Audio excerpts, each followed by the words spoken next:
Timothy non kotu era one radio. Samupe jumpe bietia. Timothy non kotu era one radio. Oh, ayum pamchima. Chimtu asam pamchima. Chimtu agratum chima. Era one lebo numpamkura.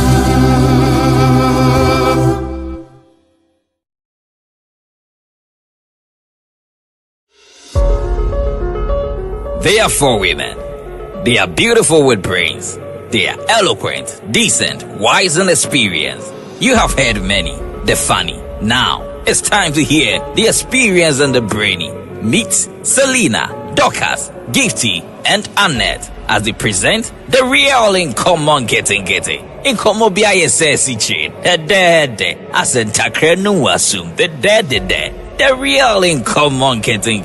Showing live this and every Sunday, 7 p.m. on Era One Radio on Facebook and on YouTube, Era One Radio and on Taibo channel. Kaise, so we see the real in common getting ya. What brabon tete? We nyan konkonsa. We the real in common getting. Hello, good evening, Era One Radio listeners and viewers all over the world. It's another Tuesday, the 21st day of April 2026. Well, tonight I'm back on the Divine Connection Show. This is the subset of the Era One Radio Network. On behalf of my studio manager, Dr. Setutu, and the whole network, I want to bring you greetings from the East Coast of the United States of America. Wherever you are tonight, whatever time it is, I just bring you greetings. It might be in the morning for you, those of you in Australia, I believe, and other places. Whatever it is, good evening, good morning. All right, please welcome to our channel. And I would encourage you to share this broadcast with your friends. Go to Facebook and type in Era One TV, or go to YouTube and share this clip. Tonight, unfortunately, Pastor Kron is not here. Dr. Linda is not here. So I'm just going to stand in for a solo program, and I believe it's going to go well.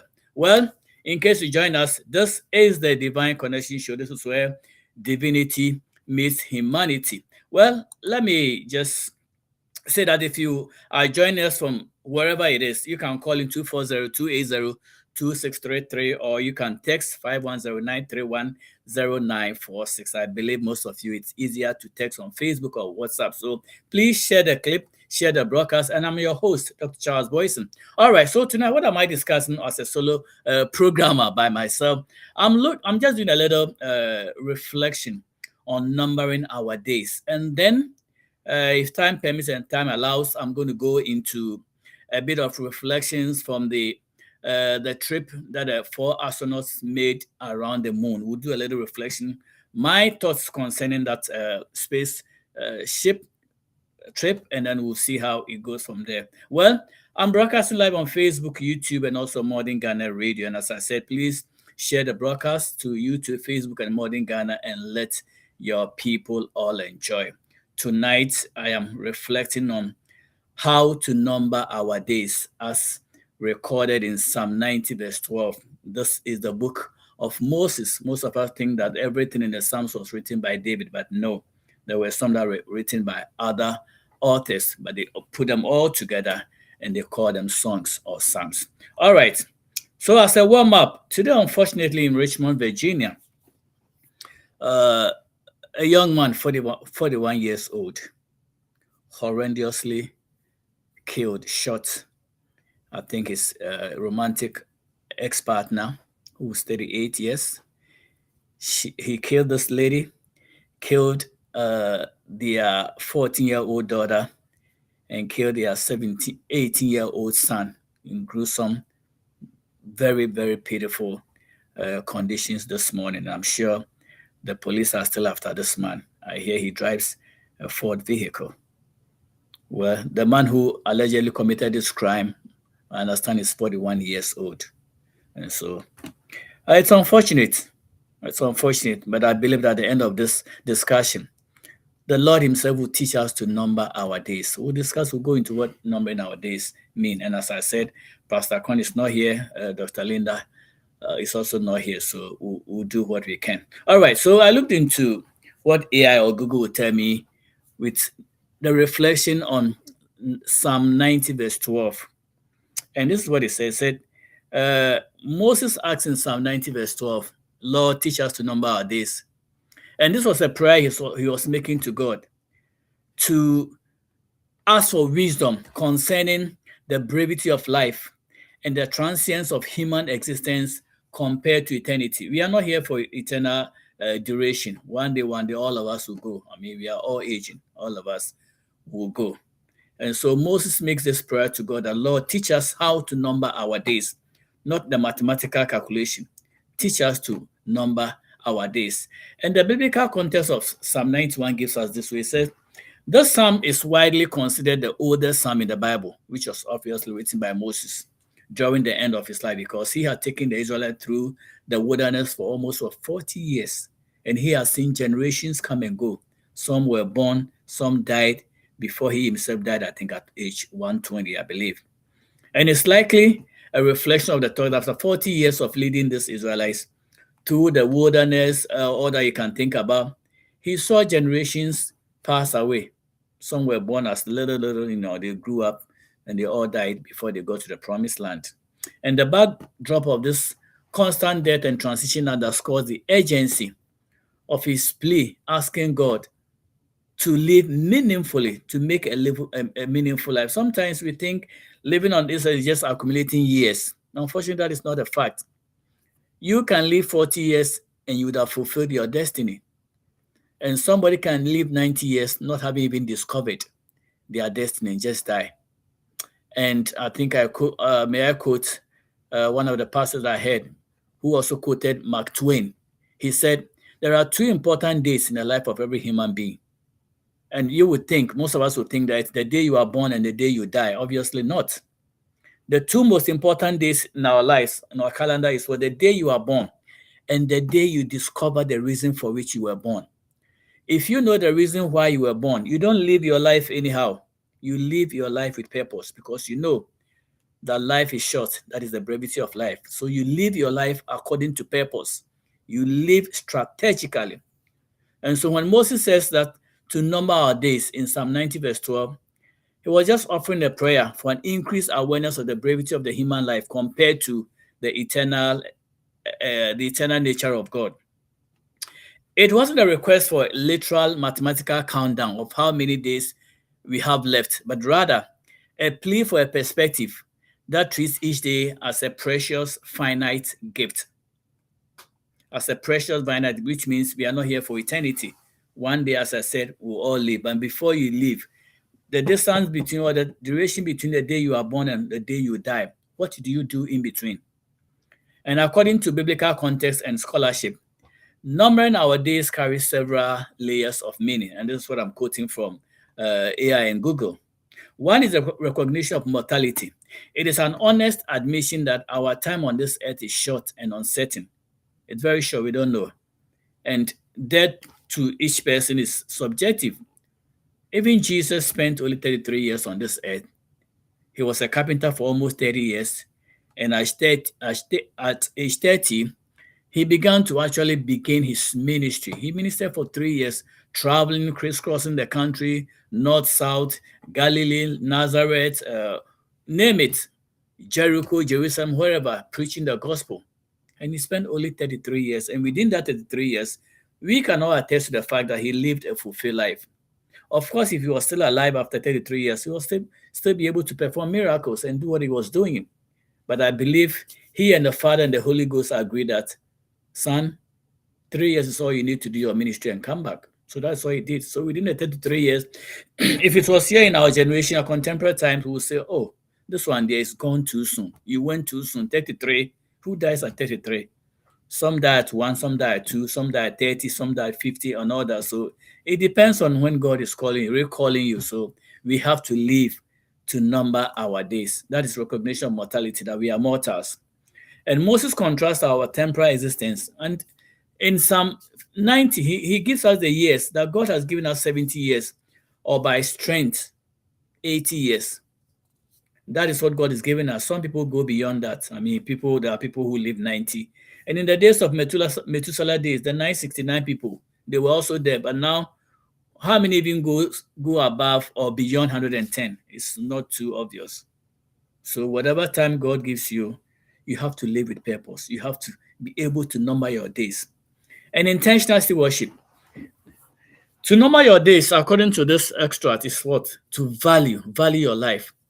Number your days, value your life so that you know exactly how you live your life. Each day has to be accountable for.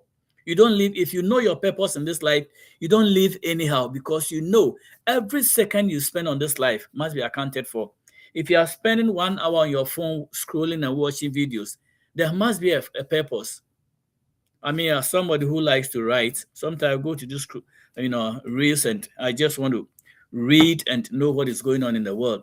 But if we make it our habit that all we do is just scrolling and scrolling, that's what you spend your time for, which could have been used for something else. By acknowledging that days are scarce, we become more valuable, prompting us to use our time for purpose that has eternal significance rather than wasting it on trivial pursuits. And then also another factor is a heart of wisdom. The stated goal of this prayer is to gain wisdom. God, give us wisdom to be able to analyze, know our purpose so we don't waste our lives. We need a heart of wisdom. The difference between good and bad. Wisdom is the application of knowledge, all the plethora of knowledge that we have. How do we apply them to become wise people? In this context, wisdom is the skill of living well in reverence to God, making choices today with eternity in mind. When we live here, where do you go from here? Does life end after we die? We are buried. Or there's a life after here, where there are stories of people who have died and come back to tell us there is heaven and earth, but I haven't been there before, so I don't know. Unless I go and see, I don't know how it feels like. So we have to have eternity in mind that after here, there is life after this place. The body, the flesh, the case will be put in the ground, or unless you are cremated. But if you are going to be buried like normal burial, you go to the ground 6 feet at last. Even when they cremate you, your ashes will eventually end up somewhere. And then dependence on God.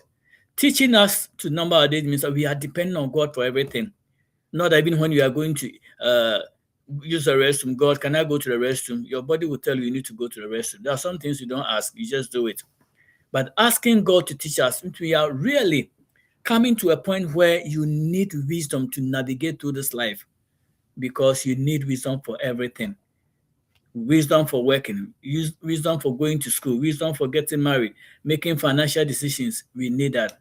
And Moses acknowledged that humans naturally tend to live as if they will last forever. No, we're not going to last forever, live here forever. We need divine help to maintain a sober, realistic view of our own limitation. What does teaching us to number our days means? It means living with an awareness of mortality to gain a heart of wisdom, focusing on purposeful, meaningful living rather than frivolous pursuits. And these are some of the key examples. Living with perspective. Living with perspective. It involves realizing life is short, brief days, and that time is a precious, non-renewable resource, as mentioned on Desiring God. If we want to live a life of perspective, this is what we have to do. Asking the Lord to teach us to live purposefully and to number our days. We have to be able to prioritize what matters. Instead of just being efficient, it means focusing on eternal goals. God things rather than just good things. God things rather than good things. Prioritizing relationships and serving God rather than living for temporal measures. Let me share this real quickly and then we'll continue.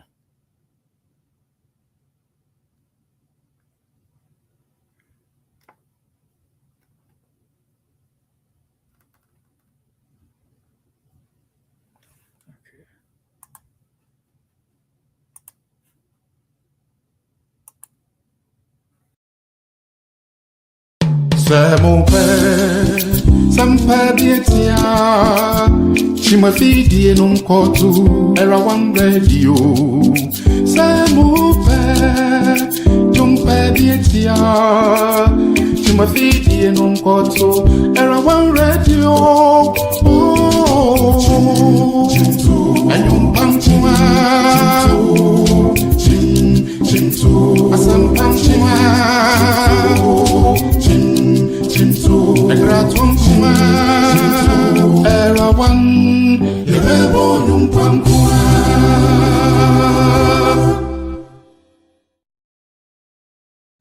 Well, if you, in case you just joined us, this is the Divine Connection of the Era One Radio Network. On behalf of my studio manager, Dr. 32, I still want to welcome you to our broadcast. You can go to Facebook, YouTube, and join us. As I said earlier on tonight, my co-host, Reverend Akron and Dr. Linda Otu are not here, so I'm just filling in with a solo program. So tonight I'm doing a reflection on teach us to number our days. And I said when time permits and I'm done, I'll go into the discussion, some reflective points I'll put down concerning the 4 astronauts who just came back from flying around the moon. We'll have some insight that we're going to continue. Anyway, I was talking about prioritizing what matters. So instead of being just efficient, we must focus on eternal goals. And that's why it's like God things rather than good things. We have to prioritize relationship and serve God rather than living for temporary pleasure. If you're living in the now, then which means you don't have any desire for the eternity. But if you know that from here there is life and there's somebody we have to answer to, then it changes your whole perspective of our thinking. Because if you know that your life belongs to yourself, you don't care how you live it because it's yours. But if you know that you belong to somebody, somebody put yourselves together, then you are answerable to somebody. And it also means appreciating every moment. It implies treating every day as a gift, fostering gratitude and acting with kindness and purpose because the days are few and fleeting.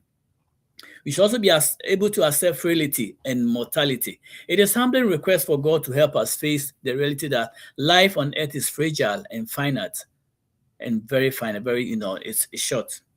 And some of the synonyms you get when you Google teaching us to number our days, or you have to live with eternity in view. Reflect on the fleeting nature of life. Use time wisely. Consider our life's brief measure. Redeem the time and live life intentionally. Because if you have intention for living life, if you know that my life means so much, you wake up in the morning, you have your agenda. This is what I'm doing for the day. You have planned things out accordingly. Then you live with purpose. But if you just get up and so anything goes, then there is no purpose. You are living anyhow. Any wind of doctrine, anything can blow you. But we have to live with a purpose. Every day you know what you are doing. The Father Bible says, do not worry about tomorrow. Doesn't mean we should not plan. Yes, we have to plan. Don't fret, don't stress, but plan and let God lead you. And the same Bible says that many are the desires in the heart of a man. In this case, as a woman too. But it is God who brings them to pass. You make your plans, you plan and you pray. And you ask God to help you. And what he has, he will modify. What you have put down, if it's something that is within his will, he will bless and let it come to pass. And so this prayer is meant to lead to a heart of wisdom, which results in better choices, deeper faith, and obedience. All right. Now let me go on to, okay, it's now 6:22 Eastern time. I have a few minutes.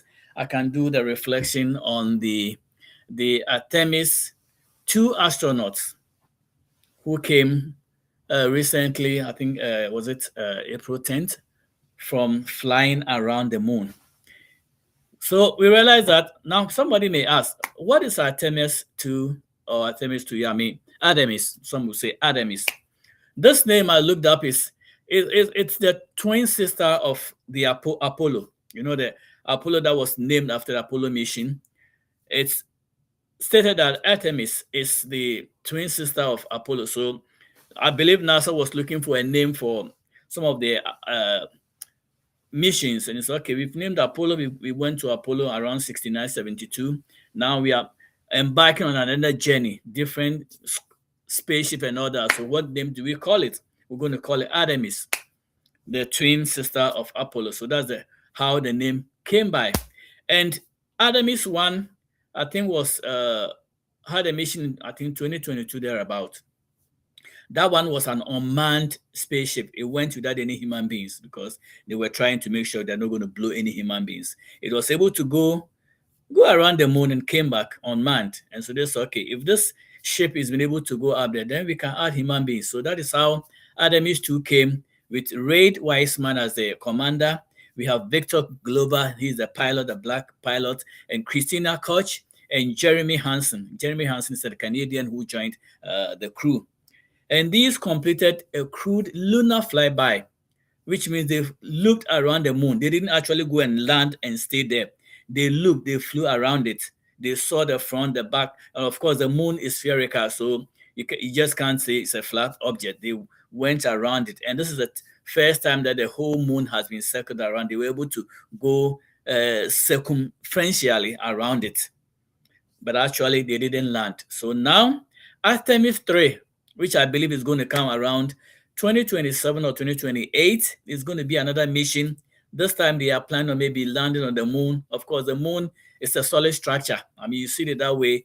It is solid. It's fixed. It has, if you look at the shape, it has some notches on it and all that. It's a solid structure. So probably they will be able to land on it. Okay. So the mission actually splashed in the Atlantic Ocean, San Diego, April 10, 2026. And we all watched it on TV as the Orion, the spacecraft systems, landed with the parachute and everything going up and this thing coming down in the water. And why did they use water?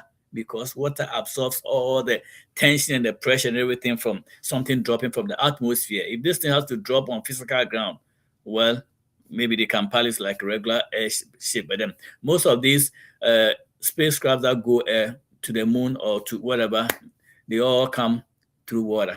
So the airships, aircrafts are built in such a way that when they fall in the water, they can still float. They have multi-dimensional purposes. They can fly in the sky, and when they land, well, I guess they are amphibians. They can also float in the water. They floated for a while before they were hauled onto the Navy ships and taken to Texas and all that stuff. All right. So did the crew actually land on the moon? From what I hear, they didn't land on the moon. They flew around and they were able to take pictures from there, and they could see how Earth looked like from that distance. All right. Let's see what reflections I came out with. So we say that the Artemis was a 10-day record-breaking circumlunar mission to test the systems in deep space. They had sent unmanned aircraft. This time it was human beings who actually were in the spacecraft. They were able to take pictures, see whatever they had to see. So now they have more knowledge. All these lunar missions are to, gather information, data, gather information. So that subsequently, when they go, now they know what they're going to do. And every mission enables them to advance on what they've done. The crew flew around the moon on April 6, 2020. Actually, started the trip on April 1st. Flew around April 6, reaching a distance of 252,756 miles from the Earth. All right. The main objective was to test the Orion capsule's capability to carry human life before the planned Artemis 3 mission, which aims to land astronauts on the moon. So what are the next steps? While Artemis 2 tested a route, actual landing on the lunar surface the lunar surface is slated for later missions in the program. Now let's look at the reflection that I put on Facebook, but I just want to do a verbal reflection. So when they came, it just dawned on me. I mean, how did these guys make this trip to the moon and back? What efforts were put in? And if you realize, as I read earlier on, there were 4 astronauts. The 4 astronauts were Reid Wiseman, Victor Glover, Christina Koch, and Jeremy Hansen. These were the 4 people that were on the Artemis 2 that flew around and came back safely. They came back safely. All right. So the main point was that this was a team effort. And as a team, there is no I in team. We can't say that, only one person did or only one person deserved the credit. Although we had a pilot, we had a commander, we had 2 mission specialists, it was a team effort. Every one of them played their role. That is why leadership is very important. The leader, the commander, they had somebody, otherwise there will be chaos. They had somebody who was selected as the leader to get things in order. We had the pilot who was doing his duty. We have the mission special who were also gathering data and do. So it was a team. It wasn't only one man show. So all credits go to 4 of them. We can't leave anyone out. So sometimes we are making posts or posting stuff on Facebook or YouTube. We shouldn't think about just giving the credit to one person. That might even lead to jealousy.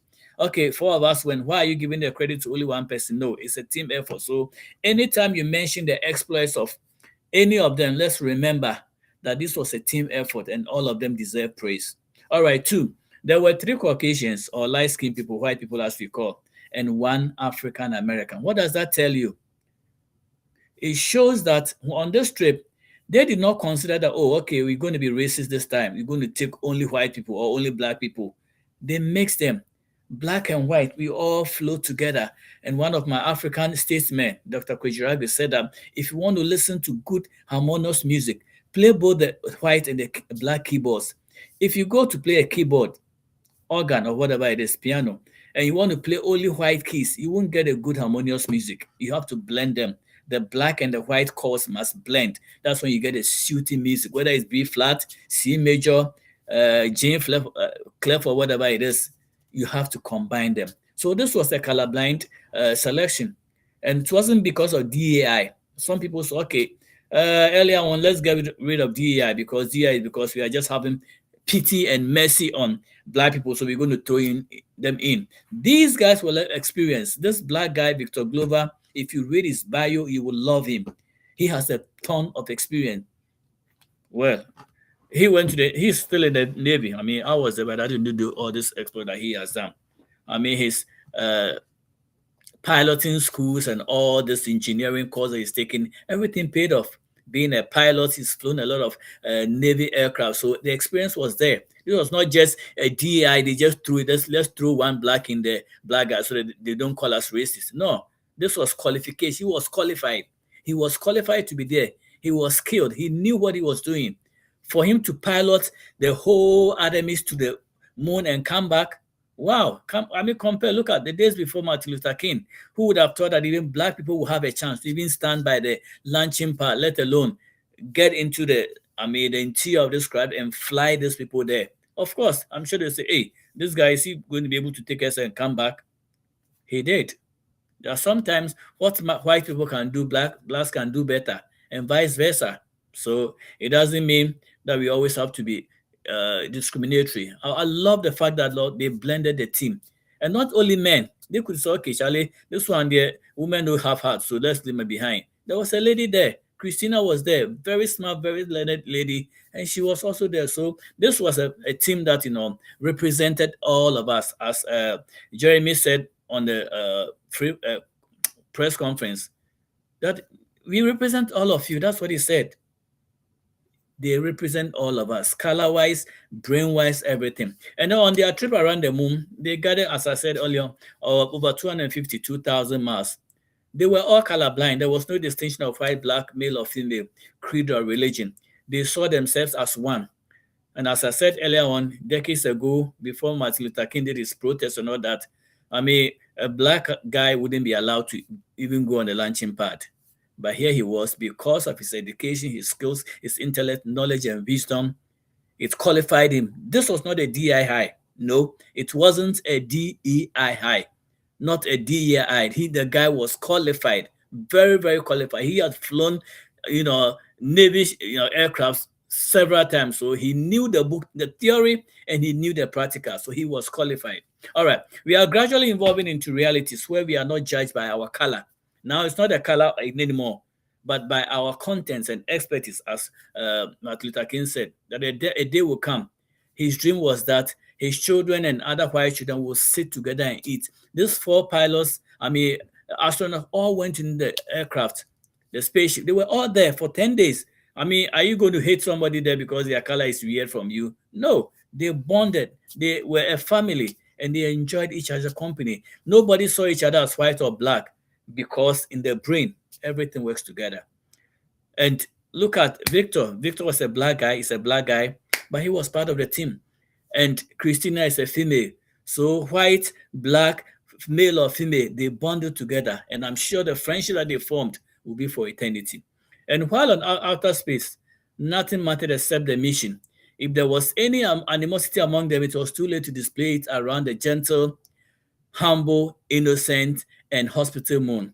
All right, I see my brother Duke Dumashi. Duke, you're welcome. Efo, you're welcome. And my brother Charles Odampton, you guys are all there. Thank you very much. I like the moral support. So yeah, if you have any question, you can put any comment there in the text and I will respond. All right. The other thing is that, other point, every mission should have a vision and vice versa. Every mission you have in life should have a vision. If you don't have a vision, you're not going to have a mission. They had a mission. And what is the mission? We are going to the moon. We are going to collect data and come back. Nothing is going to distract us. They didn't say they were going to Jupiter this time. No, they said we are going to fly around the moon, gather data, see how we can improve on future flights and come back. They had a mission.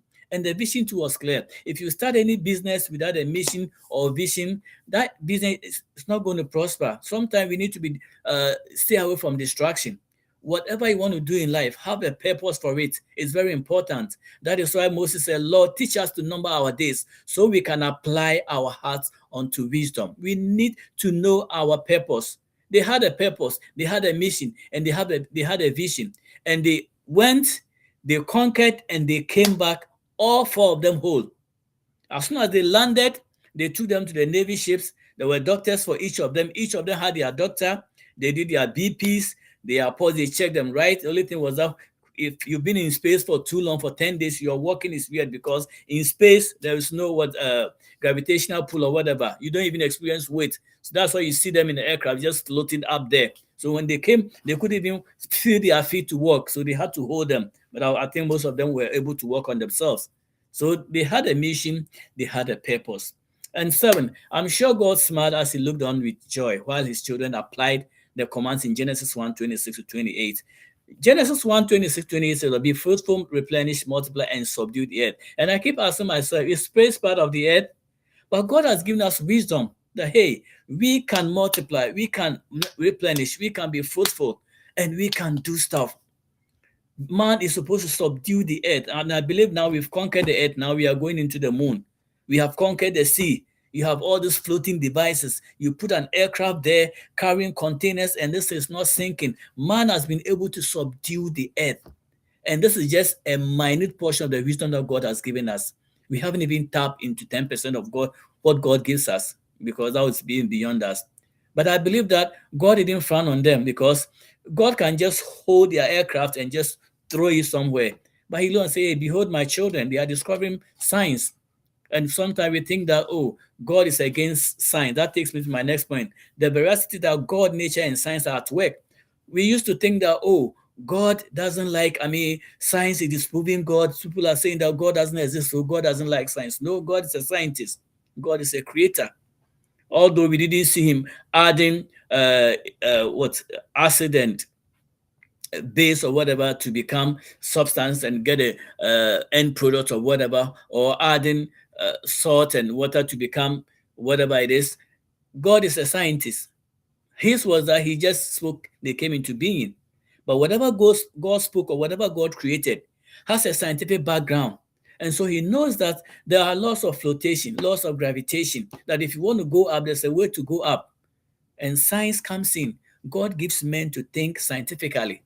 And so God is not at loggerheads with science or anything. Sometimes we become so skilled and so wise in this way that we think that, okay, we don't need God. Beloved, God is always God. How did we even get the wisdom that we can put aircraft together that can lift into the air and just stay up there so we avoid traffic? Recently, I had to go to Massachusetts. It took me from Richmond to, it was like an hour. If I was driving, that would take me 5 hours or more. And then from Philly to Massachusetts was also less than an hour. These pilots are speeding because there's no policeman standing out there in the sky giving them tickets. I don't know whether there is any regulation. These guys can speed. They are thousands of speed miles per hour. Here you drive on the freeway, you go small, 70, 75, 80, quotes after you. Charlie, you speed too much. And these people are riding up there in the sky. There is no limit. They are just going. You sit in the planes like you are not moving. But the thing is running very fast. Within an hour from Richmond to Philly, I did it already. So science comes from God. And that's why we appreciate God for all that he's done for us. All right. My 9th point is that, so there's no conflict between God and science and what have you. God wants us to emulate him and subdue the earth. Gratitude comes as a reward for hospitality and appreciation. Christina, this is the point I want to make about Christina Koch, who did an exchange program in Ghana from 1999 to 2000 at the University of Ghana, Lagos and Accra. All right, so in 1999 to 2000, Christina did an exchange program. She went to Ghana, University of Ghana, to study astrophysics. And of course, Ghanaians, they are very hospitable. I mean, if you go to Ghana, these people will love on you like you are everything. I remember when in our high school days, we had we had a lot of whites, I mean, of course, St. Augustine College is a Catholic school, so the whites were there, I mean, giving us mass and all that. And we loved them. And we even used to think that if you are going to church on a Sunday and you see a white man, Charlie, you can go home more because you've seen God. We just love the white people. But unfortunately, when we came here, they didn't worship us like we worship them. No, we love hospitality is there. So Christina went at the University of Ghana campus, these black girls seeing a white lady. It's our nature to be hospitable. If you are Ghanaian and you are not hospitable, there's a question mark on you. You need to go and check your genetics, your genes. We are just born to be hospitable. We just love on people. Of course, if you are crazy, we'll stay away from you small. But we are hospitable. So this lady, when she was studying astrophysics, University of Ghana, and you know what? She met a few friends, and the way they loved her. I mean, the culture the ethics that she learned, and the place that she was going. I mean, seeing all this traditional stuff, the kente and the stuff, the dances. She carried that same love with her back to the United States. Of course, she was born in Michigan. She went to University of North Carolina. Hey, shout out to University of North Carolina, I think Durham, there about Raleigh area. And she continued her education. 26 years later, she gets a chance to go to the moon. We have a Canadian astronaut on the trip. We have two United States, actually three of them and one Canadian. But guess what? US has several flags in the moon area. They've gone there several times. So United States flag there, they did plenty. Then this woman said, you know what, years ago, 26 years ago, I went to Ghana.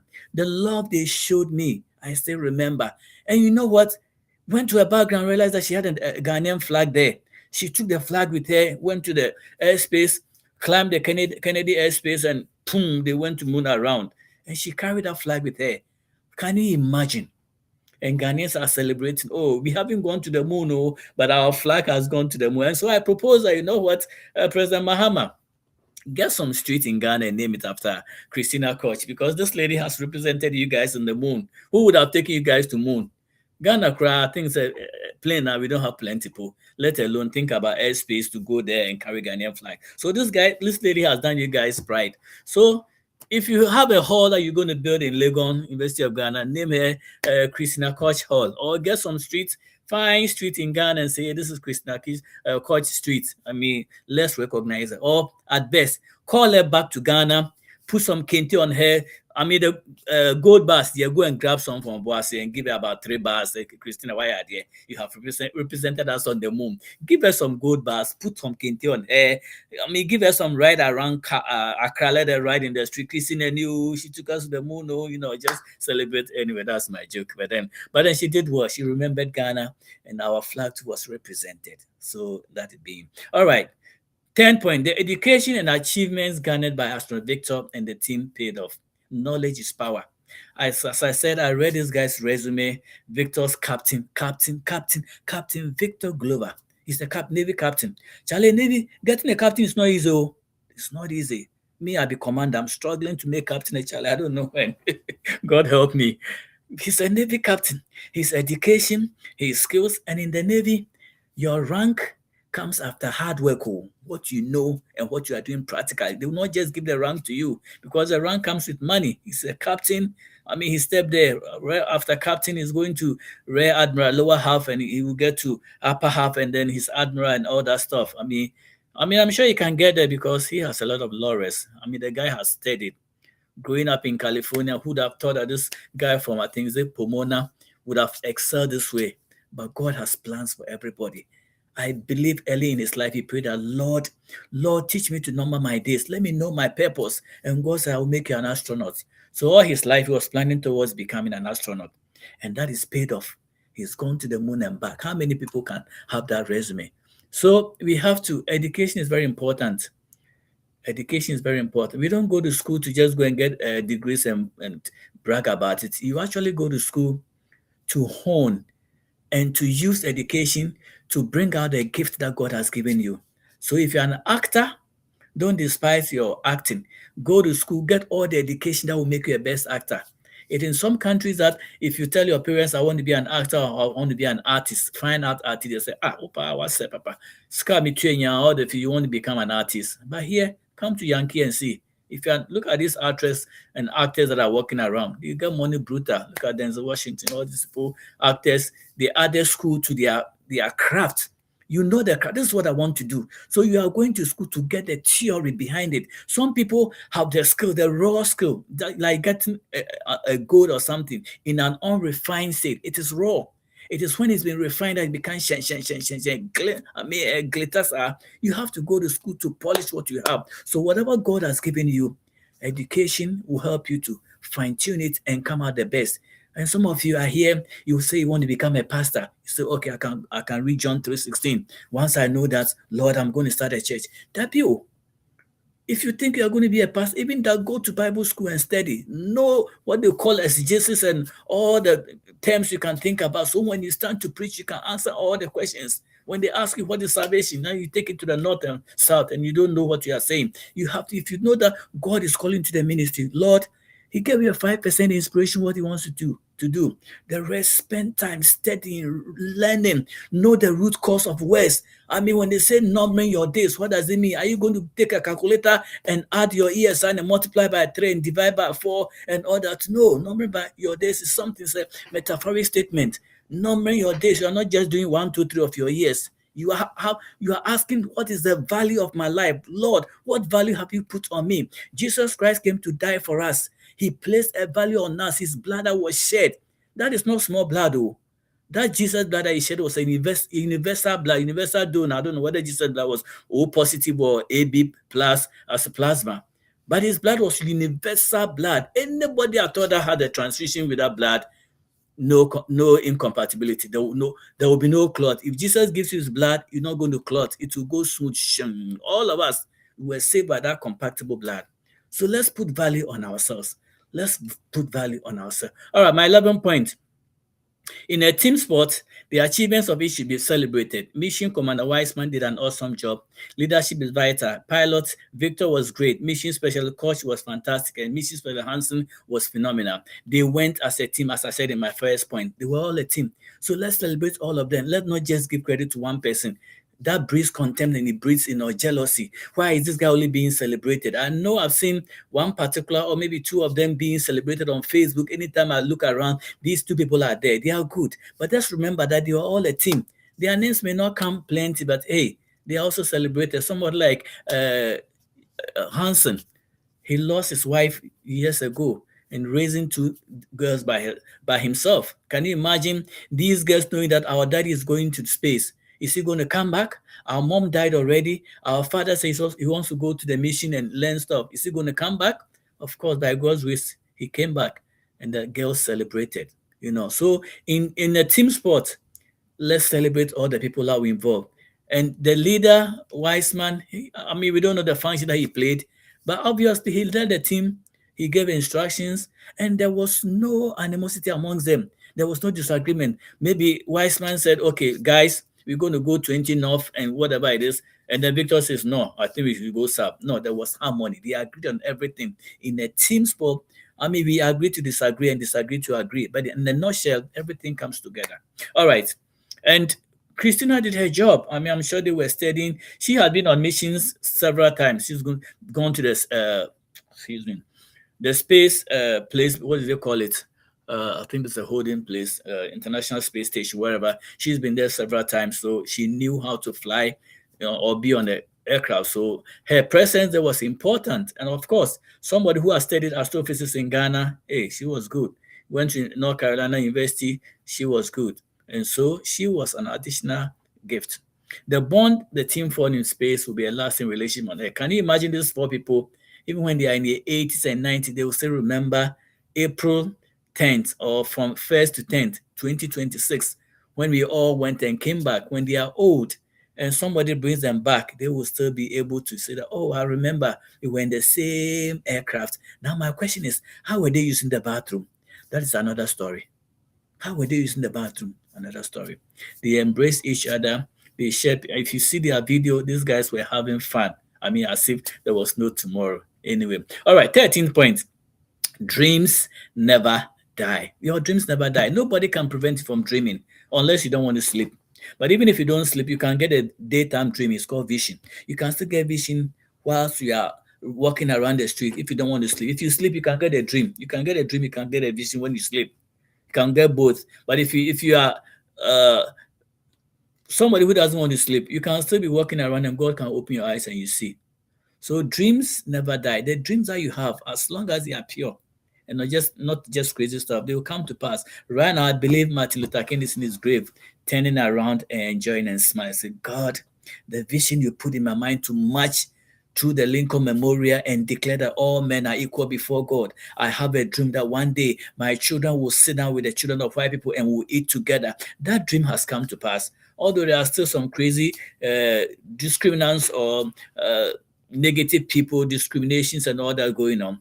It was beautiful to see those four people, three white Caucasians. We have a female, we have a black guy, all of them mixed up. I mean, it's beautiful, the melting bowl, all of them mixed up and bonding and enjoying life.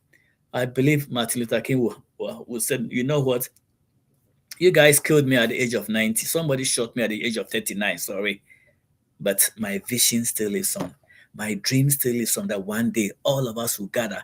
Wasn't it memorable and awesome when we had a black president elected as the president of this country? And I saw, oh, this man who just died. Oh, God forgive me. Oh, this name just escaped me. This statesman, politician who just died recently from South Carolina. Maybe the name will come back. Black guy, he's run for president before. He stood in the crowd and he cried, he wept because he was one of the guys that had worked with Martin Luther King in those days. And he never, I believe, never thought that a black man would ever become a president. Looking at the condition that existed. Yeah, I think it's Jackson. Yeah, Jackson. I mean, can you imagine? Can you imagine? Jesse Jackson stood in the crowd and wept that God, my eyes have seen a black man become a president when President Obama was elected. It's beautiful. We don't know when we're going to get another black person as president. We are still waiting for a woman, lady to be president. We are still waiting. But there's nothing difficult for God. Nothing difficult for him to do. All right. So these guys were in the same space in the spacecraft. They enjoy camaraderie, they enjoy unity, and they come out in one whole piece. Martin Luther King said, I have a dream, and that dream has come to pass. 14, victory for a team is victory for all. Only the four of them went to the moon, flew around and came back, but it represents joy for the whole world. Of course, Americans can brag that, yeah, we've sent people to the moon again to go and fly around and come back. But it's victory for all of us that in our lifetime, we have seen, some of us in our lifetime, we have seen in 1972 when Apollo 17 went, some of you were not born, some of us were little kids, so we don't even remember how the whole thing. But this one, our eyes have seen Ghani. We didn't go, but we saw it live on telly. As these guys, I mean, that day, in the evening when I got up from work, I was watching as this thing descended from the heavens, I mean, the skies, with the parachutes all going off, and this thing falling into the water. That very minute, it splashed in the water. I mean, they put all this stuff. I mean, it was beautiful. Very beautiful. That man is going forward. So that victory is for all of us. We are all celebrating. And I believe in the next mission, AI will be playing a very significant part of that, voyage. And Earth is more knowledgeable because as they go, they come with, data, you come information. They tell us more about the texture of the moon, how the moon looks like. Very soon they'll be going to Mars and Jupiter and all the places that are go up. Of course, the sun, nobody can go there. You attempt go near the sun, it will burn you. So that one day, nobody will try, and this is the time that they've gone beyond all the mileages. All previous trips they made, this is the farthest they've gone. And I believe with time, they'll even go further. All right, they say the sky is no longer the limit. The sky is no longer the limit. Sometimes we say, oh, the sky is the limit. Now the sky is not even the limit anymore. They've pierced through the sky. They've gone our home. They've gone beyond that. So the sky is no longer a limit. And that's a metaphoric statement that if you want to do something, let nothing limit you. Sometimes there are barriers and some difficulties, but if you continue to push and press on, your dreams will come through. I'm preaching to the choir. I'm talking to myself too, that the sky should not be our limit. If these four guys were able to permeate and go beyond the skies, hey, all things are possible. And they did that. I mean, no one can limit how far you can dream or how far you can go. All things are possible to him or her who believes in the power of God. We can do stuff. And then in our bid for success, don't forget your God factor. I read that Arsenal Victor is a Christian. I think he goes to Church of Christ. He carried his faith with him, even there in the skies, several thousands of miles away from Earth. He still remembered that God rules in the affairs of men. He knows the power of God. He said, whilst he just believed that God is ultimate, and if God decides to hold the aircraft and throw it into the sea, he can easily do that. But the faith that he had in God is, Lord, we are discovering your creation. We want to know more about the creation that you made for us. We want to know you more. We want to come closer. It's not like the Bible, the Tower of Babel, where these guys had a very selfish motive. We want to build walls to God. As to what they wanted to do was a selfish motive. But this, they want to know what the moon looks like. Of course, the moon is one of the planets that you can easily go around. There are some planets that you cannot easily go, whether by distance or it's not habitable. But I believe the 9 planets, very soon, man will be able to conquer and go around all of them. You know, so we are saying that there are many desires in the heart of man, but it is God who brings them to pass. And so, in your quest to long for victory or for breakthroughs, remember the God factor. This guy Victor never forgot that he's a Christian, that he has a God that he serves. And but even there, wherever he was, maybe even during the moon time, he was closer to God. If we say that God is in the heavens, then they were closer. He prayed every day while he was there, and they came back safely. All right, 17. A grateful nation and world appreciate the feats achieved by this team. Of course, these guys rock. Can you imagine the joy? The joy that the whole nation, the world exuded when these guys came back. There are some missions that just when they blasted, they died. I'm sure there have been missions that the astronauts never came back. But these guys, and I believe that when they were going, some of the questions I believe they asked, are we going to come back? Or maybe they didn't think about it. But I'm asking myself, when you work with NASA, do they make you sign some kind of paperwork that, hey, you might not come back? So in case you don't come back, where do we give your inheritance or your money to your wife and your children? I'm sure they sign some papers, because this is a do and die trip. You may come back or you cannot come back. You may not come back because nobody knows. There could be technical glitches and all that stuff. Although the engineers have done all they have done, but you know what, stuff can happen. You will test everything, that will be green, everything is good to go. But as soon as you blast it from the air station, the aircraft can break into smithereens. So it was something that was a 50-50 chance. 50-50 chance. So we have to thank God for their going, and let's appreciate them. And then these guys stood on the shoulders of their predecessors. Neil Armstrong and other guys, made history already, but these guys studied their their moves, studied their calculation, everything. They know the experience of Neil Armstrong. A lady like Katherine Johnson, whom we saw a movie recently, Hidden Figures. If you watched that movie, that's an awesome movie. Katherine Johnson was the calculator behind I think John, is it John? I forgot the last name, but it's astronaut John. He said he was never going to fly the aircraft unless Katherine Johnson had given the right calculation before he stepped into that aircraft. He said, I am not stepping in that aircraft unless Katherine Johnson had given the go-ahead, made a calculation for entry and re-entry before I climb on that thing. And so they brought Katherine Johnson, a black lady. A black lady did a calculation and said, John, these are the values I have for you. This is how you are going to go in there. Your entry is this, your re-entry is this, use this calculation. And John said, yes, ma'am, I trust you. And John trusted Katherine.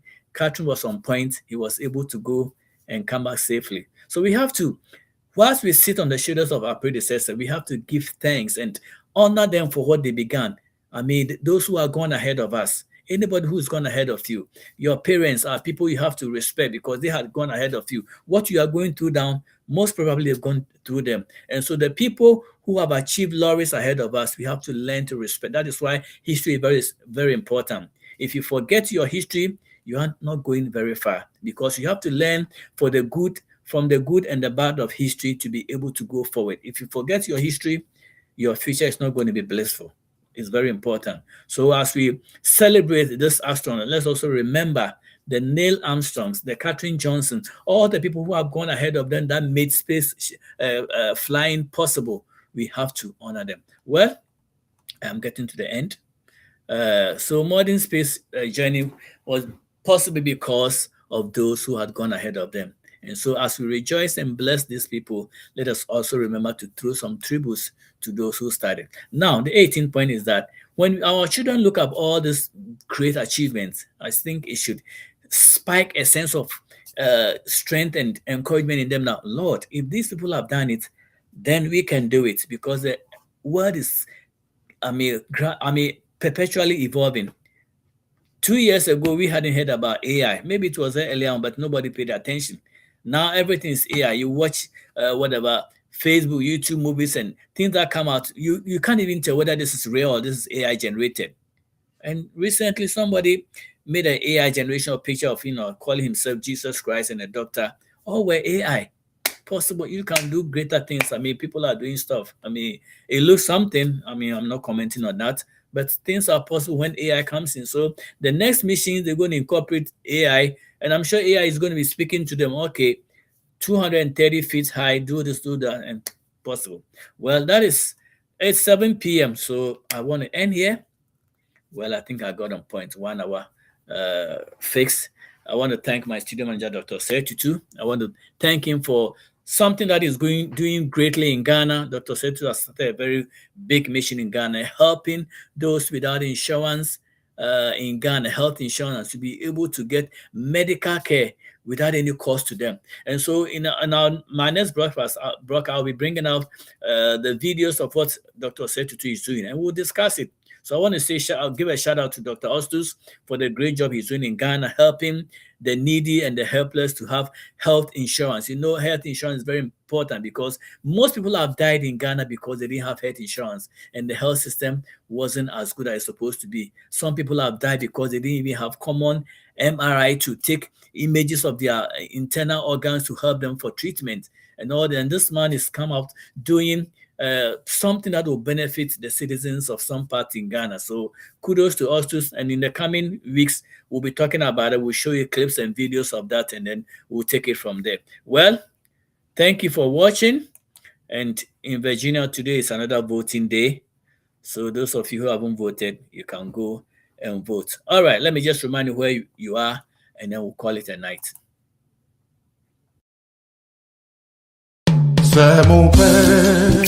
Sampabietia Chimafidi num kotu era one radio Samupe Jumpabietia Chimafidi num kotu era one radio and Yumpamchima Chintu Asampamchima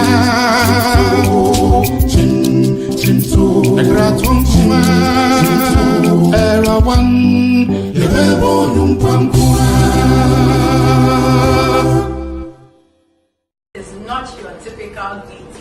The Fumigio Herbal Tea by Glucose Care International is a nutritious drink and a natural blood glucose reducer. Gymnema plant, the active ingredient in the Fumigio Herbal Tea, suppresses the absorption of carbohydrate ingested from your diet. The green tea content in the Fumigio Herbal Tea promotes rejuvenation of dead cells, detoxification of your system, stimulates the pancreas to release insulin, and improves metabolism. Drinking 1 sachet of Fumigio Herbal Tea after meals prevents the rise in blood sugar levels, suppresses appetite, and improves bowel movements. Drinking Fumigio Herbal Tea regularly after meals can also prevent type 2 diabetes.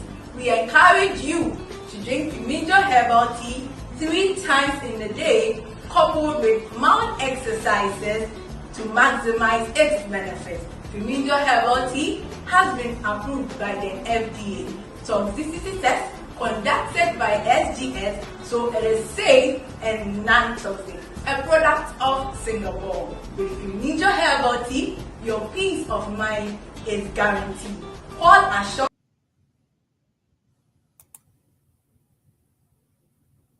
All right, well, this is where I bring my production to an end. I want to wish all the birthday celebrants. I know my good friend Divine Amagashi celebrated his birthday on the 19th of April is Divine's birthday. That day doesn't change. It's rigidly 19. He can't change it.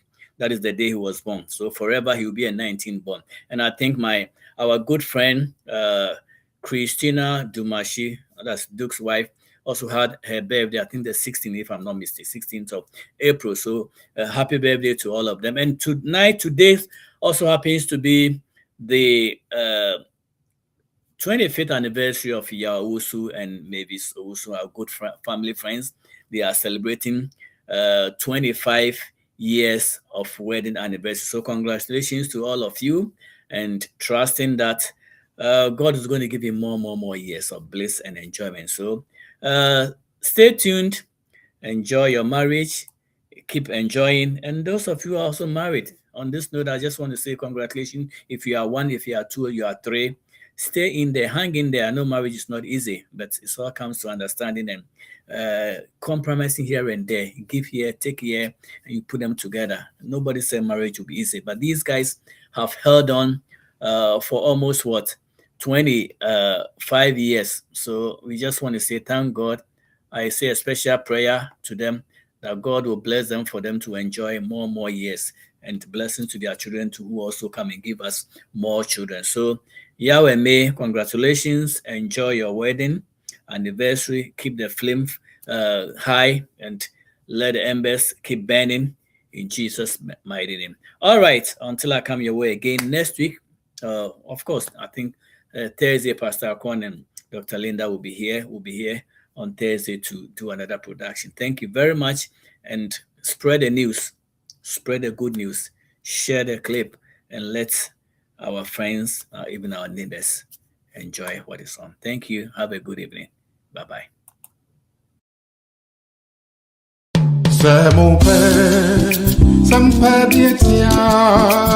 Chimafidi non kotu era one radio.